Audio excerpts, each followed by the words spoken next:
Hi, I'm Christopher Showerman. In the next 60 seconds, let's take your ab workout from abstraction to ab action with the AbStrap Sling on the path of least resistance. You will need 4 leashes to make an AbStrap Sling. Find a sturdy overhead bar suitable for pull-ups. Throw each of your leashes over the bar and clip each clip to its own handle. You should have 4 separate loops hanging over the bar.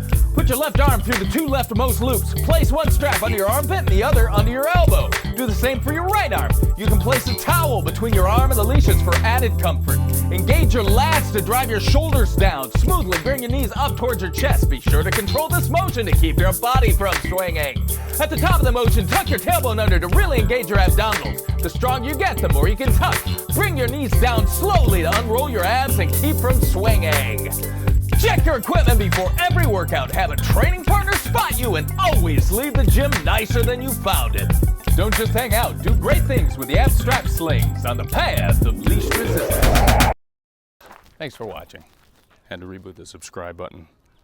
There. Try it now, see if that works. If it doesn't, just jiggle it a little bit.